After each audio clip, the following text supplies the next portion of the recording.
Hola, les damos la bienvenida a una entrevista que vamos a hacer relacionado con el Día de la Mujer. ¿Por qué un Día de la Mujer?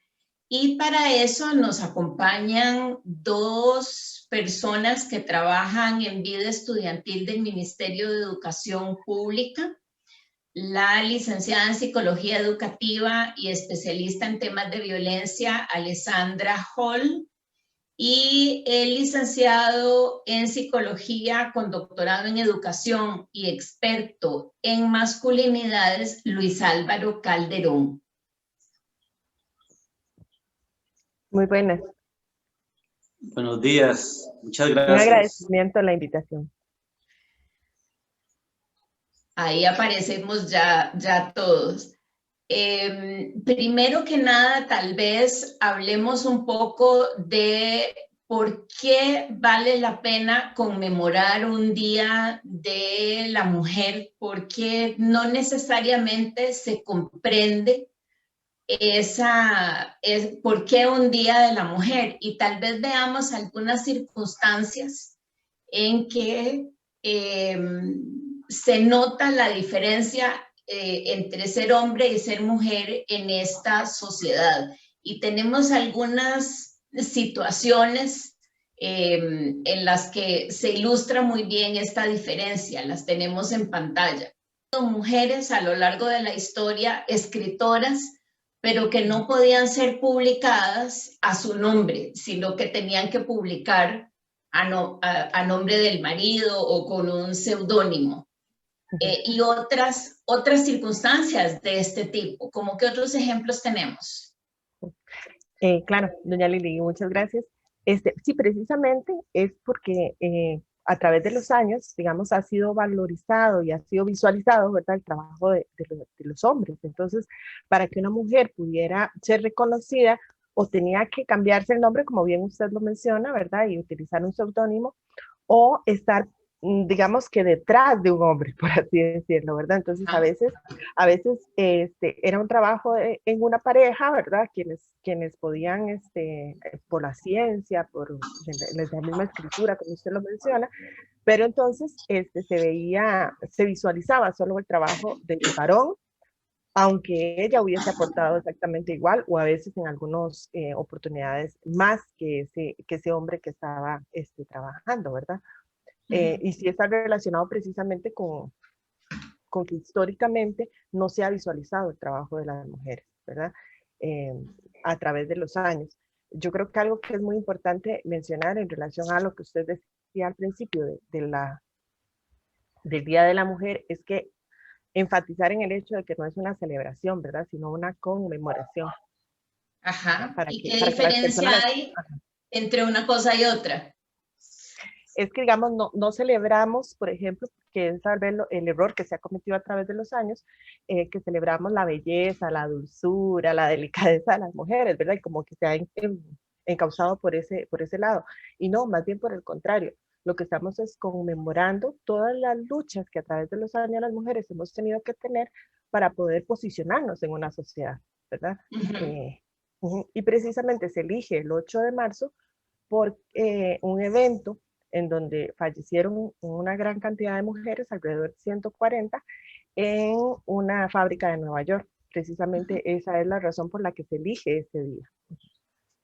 Y tal vez también pensar en que las luchas, porque hay personas también que piensan que las luchas de las mujeres son recientes, porque claro, a estas generaciones nos ha tocado la legislación que ha cambiado algunas situaciones, pero en realidad la historia va mucho más atrás y tal vez las historias de las mujeres no son solo de las mujeres ni nos benefician solo a nosotras. Un ejemplo es la Revolución Francesa, que creo que pocas personas saben que uno de los eventos que desencadenó la revolución fue cuando un grupo de mujeres marcharon, ¿verdad? Mujeres del pueblo marcharon desde París hasta el Palacio de Versalles a reclamarle a los reyes que ellas y sus familias estaban muriendo de hambre Y entonces ahí se desatan una revolución francesa que nos trae la democracia a nuestros tiempos, que beneficia tanto a hombres y mujeres. ¿Qué otras, sí, qué otras esas luchas se remontan.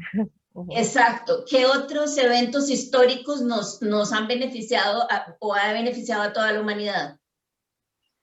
Bueno, existe, por ejemplo, aparte de esta que usted menciona, que se podría decir que son los inicios de esas luchas, ¿verdad? En la Revolución Francesa, y que como usted bien lo dice también, se estaba, digamos que defendiendo la igualdad de derechos y no necesariamente eran luchas, digamos, que beneficiaban solo a las mujeres, sino una igualdad de derechos para todas las personas, ¿verdad? De la sociedad en ese momento.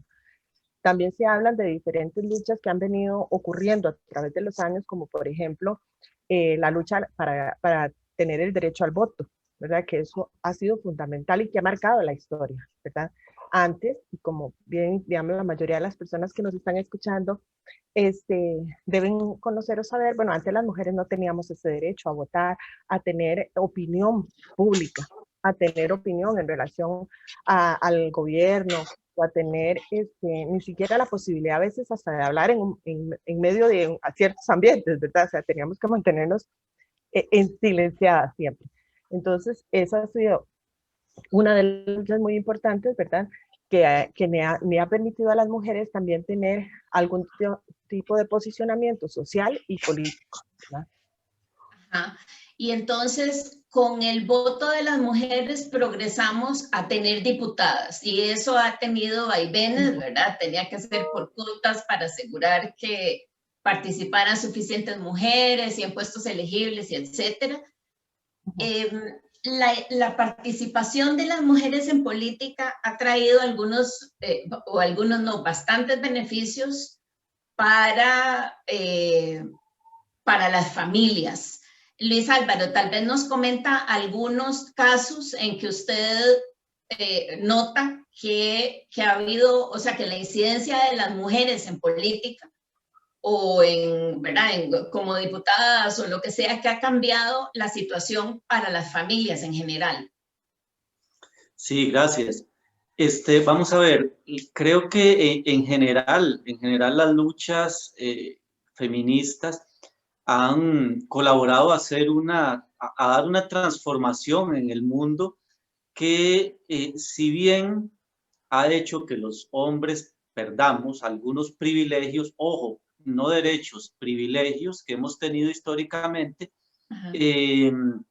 también nos ha traído beneficios y son grandes beneficios que en muchos casos no los vemos como tales, sobre todo en una sociedad capitalista donde lo que se valora son los bienes materiales, el acceso a la economía, etcétera.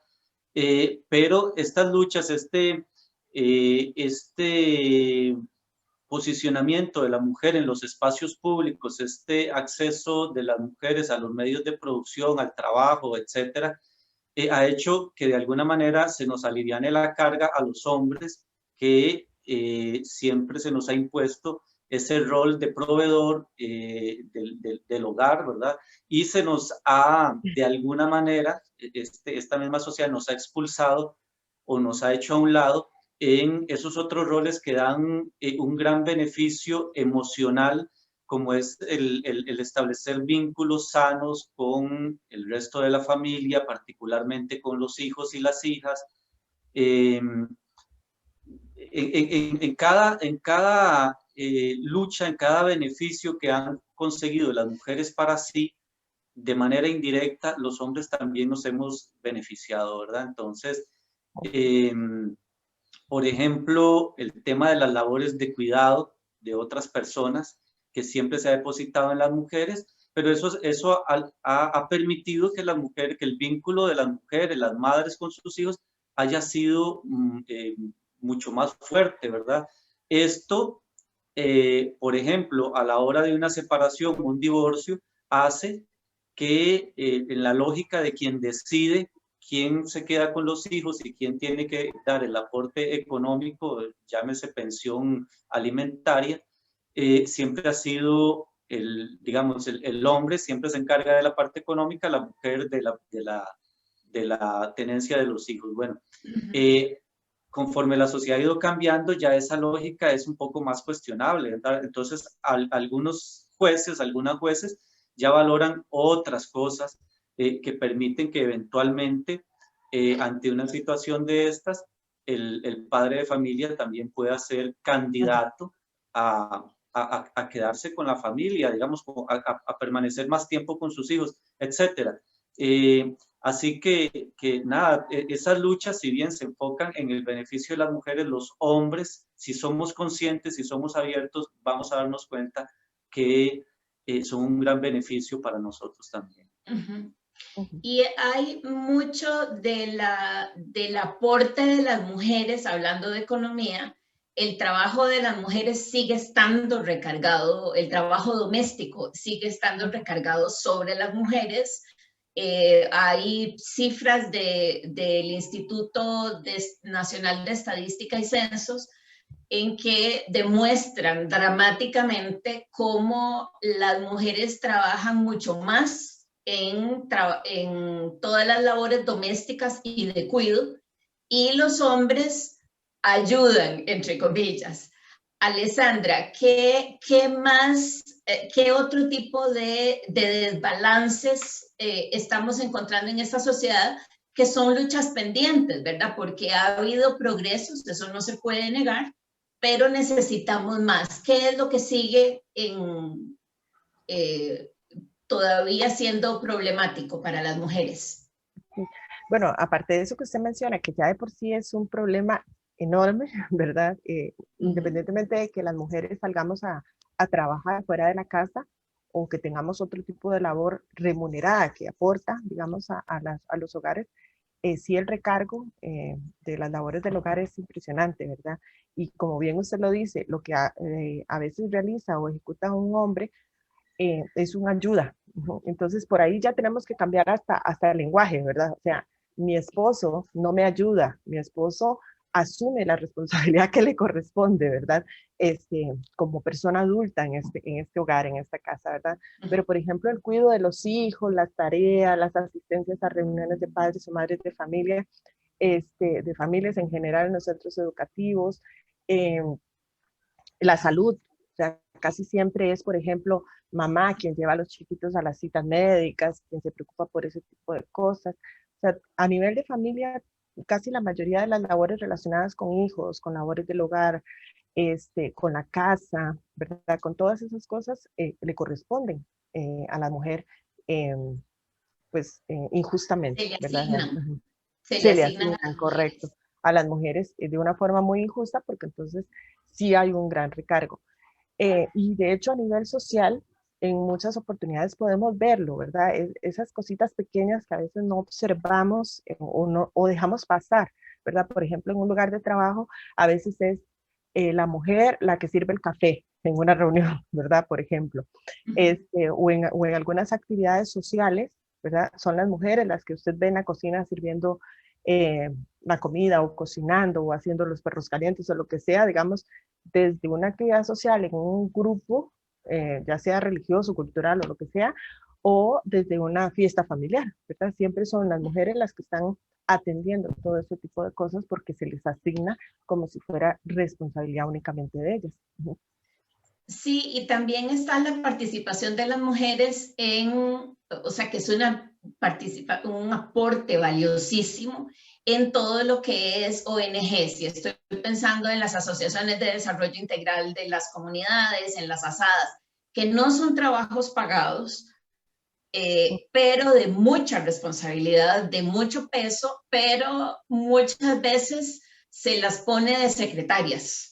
Ajá. O ¿verdad? O automáticamente en una reunión de equipo de trabajo, la que tendría que tomar los apuntes es la mujer, ¿verdad? Porque es labor secretarial.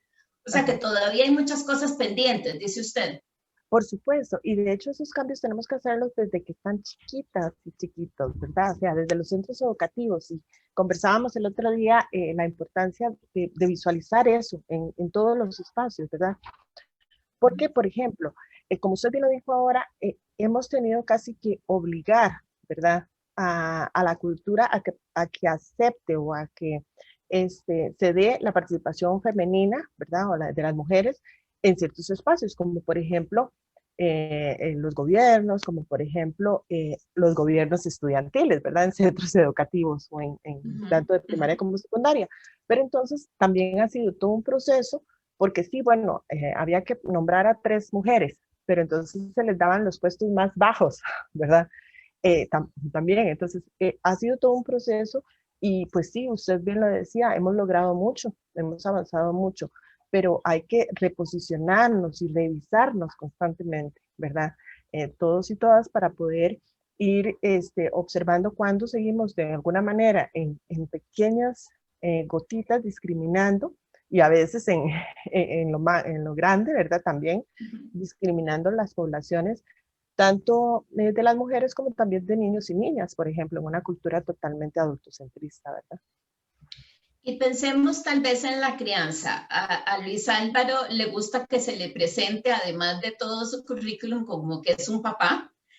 Y Alessandra tiene hijos también, varones. Entonces, ¿cómo hacemos para modelar? Porque los niños y las niñas y adolescentes aprenden más por lo que ven en la casa y lo que ven alrededor que por los discursos que les demos. ¿Cómo hacemos para reinventarnos? Porque en realidad es un esfuerzo para modelar y comportarnos de una forma que tal vez nosotros no vimos en casa. ¿Cómo haríamos, Alessandra? Empecemos con usted. Usted bien lo decía desde el modelamiento, ¿verdad? De nada sirve que yo le diga ciertas cosas a mis hijos e hijas si no lo modelo yo como persona. Entonces, por ejemplo, cuando le asigno una función a alguno de mis hijos a la hora de la cocina, por ejemplo, entonces que tanto a la chica como al chico o a las personas en general que hayan en la casa tengan una responsabilidad, ¿verdad? Que el trato sea igual. En muchos hogares, por ejemplo, existen permisos diferentes para los hombres que para las mujeres, ¿verdad? Aún siendo la chica siendo mayor, el chico sí puede salir y llegar a ciertas horas y la chica no, ¿verdad? Ajá. O sí puede ir a donde sus amigos o amigas. Ese tipo de y permisos. en ese caso, ¿qué sería preferible? ¿Que la muchacha llegue más tarde o que el muchacho llegue más temprano? Es que precisamente, digamos, desde la educación o desde la maternidad y paternidad, lo que hay que hacer es llegar a acuerdos, ¿verdad?, con ellos y ellas.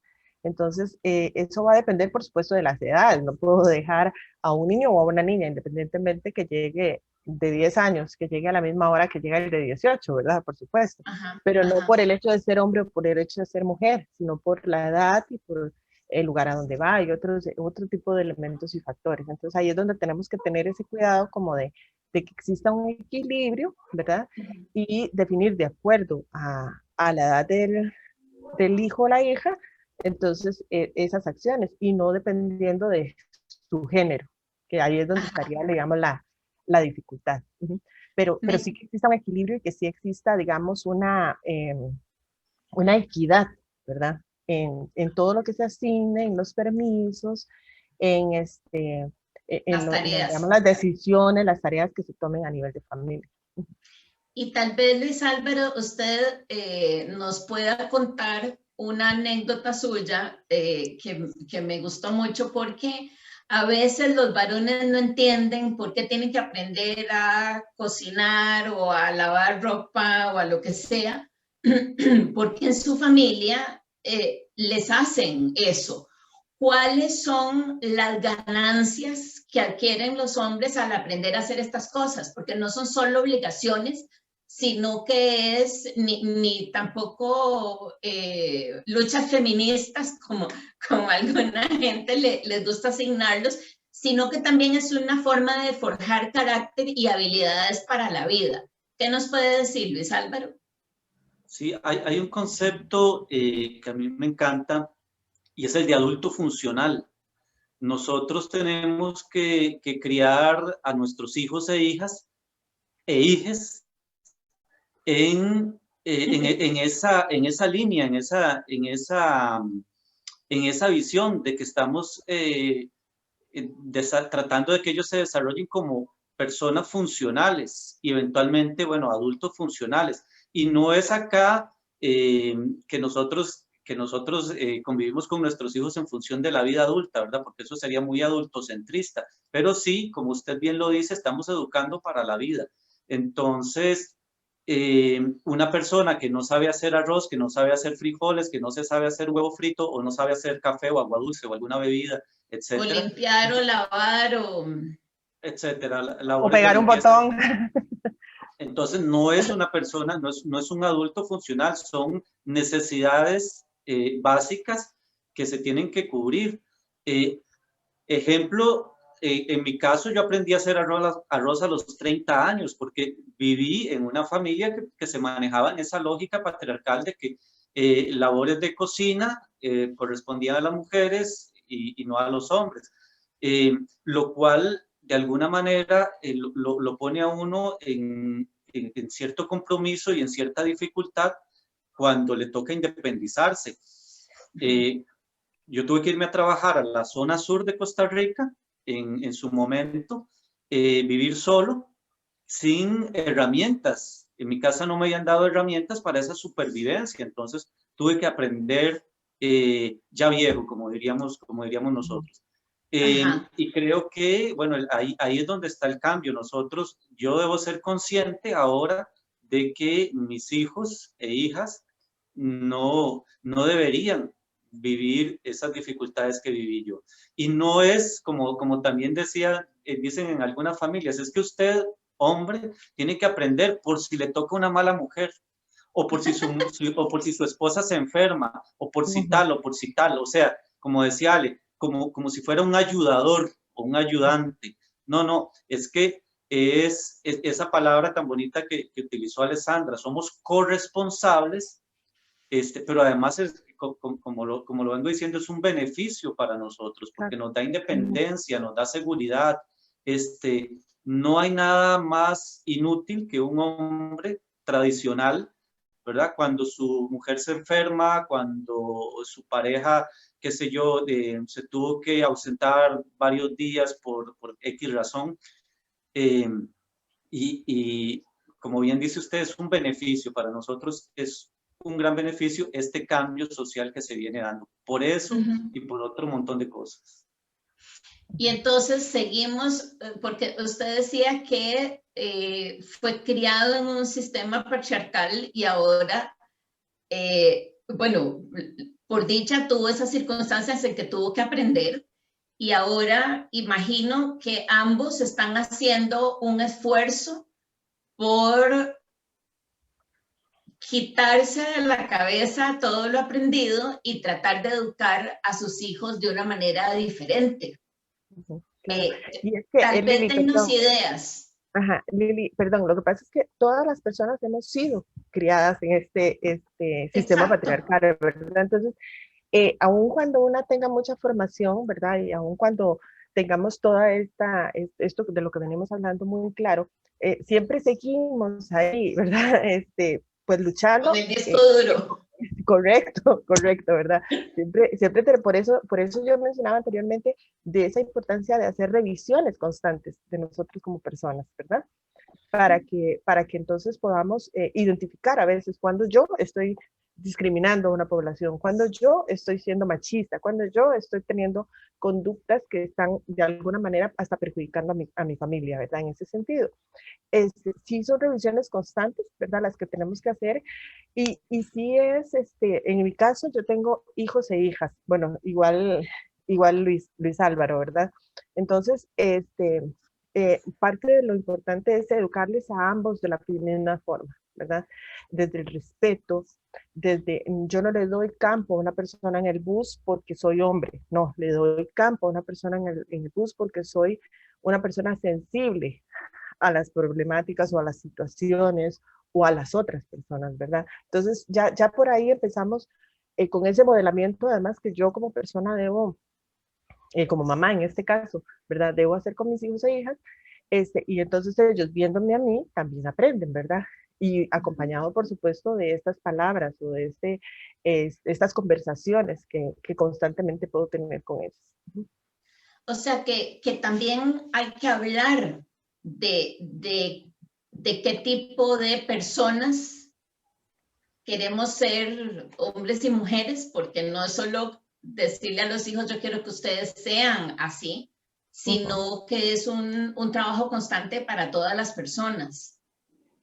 Claro, claro, sí, y conversar con ellos constantemente de estas temáticas, ¿verdad? Porque van a suceder cosas, ellos van a llegar de la escuela o del juego en el parque con sus amiguitos a decirnos, pasó tal situación, ¿verdad? Preguntarnos, ¿verdad? Entonces, es estar también un poco informadas y preparadas para poder dar esas respuestas, ¿verdad? Y también creo que precisamente por eso es que si, digamos, yo desconozco algún tema, entonces investigo, ¿verdad? O me acompaño de algunas personas que conozcan para yo poder dar una respuesta adecuada. Y entonces, pues sí. No, quería subrayar algo que vos dijiste hace rato. Se estima que alrededor del 80% de lo que las personas somos, hacemos, aprendimos en la vida, lo aprendimos por modelaje, como bien decías vos. Para mí, para cualquier hombre, debe ser importantísimo que el día de mañana, cuando a mi hijo, digamos, mi hijo menor que tiene 10, cuando a él le digan que un hombre no debe barrer o no debe cocinar o escuche alguna conversación como en esa línea, que a él le parezca de lo más absurdo, porque él ha visto a su papá barrer, limpiar, cocinar, lavar, tender la ropa, porque ha visto a su papá darle de comer, porque ha visto a su papá demostrar ternura, demostrar cariño, demostrar afecto, etcétera. Entonces, la mejor forma, quería subrayar eso, que ya vos lo dijiste, es modelarle un rol y una forma de ser hombre distinta a la que me modelaron a mí, y es tarea relativamente difícil, pero tenemos ahí, digamos, tenemos la respuesta está ahí, es simplemente dar el paso, ¿verdad? Hacer el esfuerzo. Y tal vez hablemos, como para ir cerrando un poco esta conversación tan interesante, ¿qué hacemos con los hombres para que tengan una masculinidad diferente, más sensible hacia ellos mismos y también sensible a las necesidades y a las situaciones que viven las mujeres? ¿Qué se puede hacer con los hombres para mejorar la situación de las mujeres? Claro, acá, vamos a ver, hay distintos momentos o distintos, o los hombres que estamos en estos procesos de revisión estamos en distintos momentos. El Luis Álvaro de hace 5 años no es el mismo que ahora en términos de lo que he podido crecer en este ámbito, ¿verdad? Y el de hace 10 años y el de hace 20 años. Entonces, debo ser consciente de que hay hombres que vienen detrás, que están observando igual ese modelaje, porque el modelaje no termina con la infancia, seguimos viendo y buscando modelos para nosotros mismos. Y tenemos que los que llevamos camino avanzado, digamos, reflejarle a los que vienen detrás, entre comillas, las cosas que no están bien, ¿verdad? Y animarnos. Nuestro lugar de hombres no está, como muchos quieren, metiéndonos en el campo del feminismo, en el sentido de involucrarnos en sus luchas, de ir a sus marchas. El movimiento feminista y las luchas de las mujeres han sido espacios que han construido ustedes, las mujeres, espacios seguros, espacios para ustedes, cuando lo público les había sido negado, ¿verdad? Les ha sido negado históricamente. Entonces, este es su espacio, yo debo respetarlo. Mi lugar está con otros hombres, corrigiendo, señalando, si es necesario, regañando, ¿verdad? Tratando de crear esa empatía que vos, sin usar esa palabra, vos lo hacías mención, esa empatía hacia lo que han vivido las mujeres y otros grupos, digamos, que han sido vulnerabilizados. Porque la empatía se aprende, pero a los hombres no se nos enseña, ¿verdad? Y si volvemos a lo que veníamos hablando de la infancia, a los hombres, a las mujeres les regalan peluches, les regalan muñecos, bebés, muñecas Barbies, les regalan digamos, todos esos juguetes que de alguna manera representan seres vivos para que los cuiden, para que, ¿verdad? Y ahí van, y ahí se va alimentando la empatía. A los hombres nos regalan pistolas, nos regalan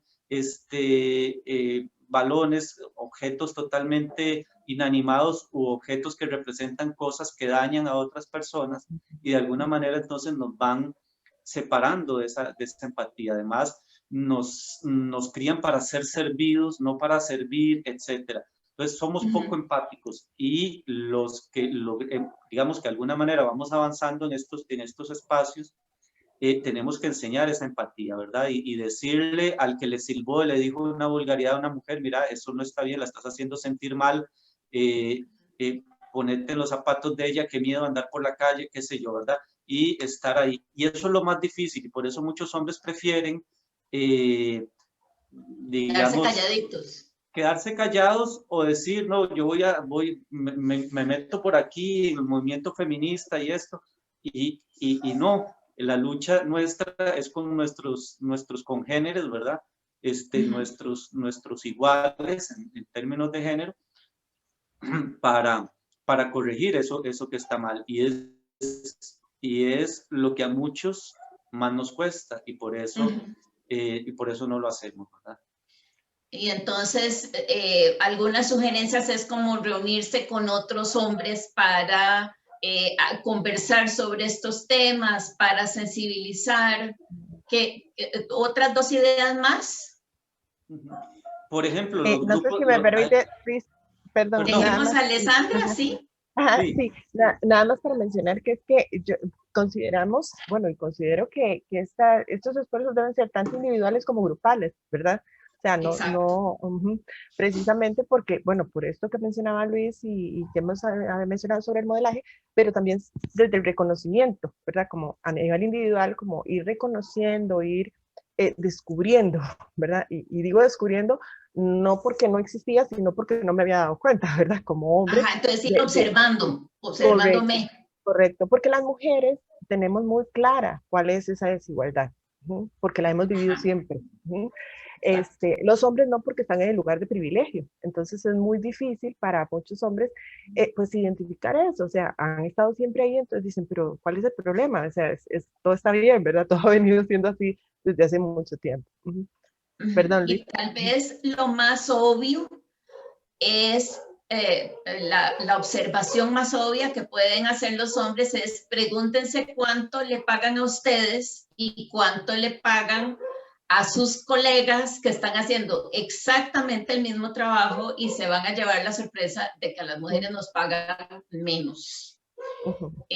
Tal vez en el gobierno eso no se note tanto porque los salarios están establecidos de otra forma, pero en el sector privado, en ONGs y en consultorías es evidentísima la diferencia en los salarios. Así que todavía tenemos muchos asuntos pendientes. Quisiera agradecerles muchísimo a Alessandra Hall y a Luis Álvaro Calderón, ambos del Ministerio de Educación, psicólogos, metidos en temas de educación, de violencia de género y de masculinidades, por darnos estas ideas para replantearnos el Día de la Mujer y no lo veamos como el día de regalar rosas, como dice Alessandra, sino de valorar el camino recorrido de las mujeres, tanto en ellas como para liberar a los hombres de ciertas cargas, como decía Luis, y también para que en conjunto hagamos una sociedad más equitativa, algo diferente. Muchísimas gracias a ambos. Gracias, Lili.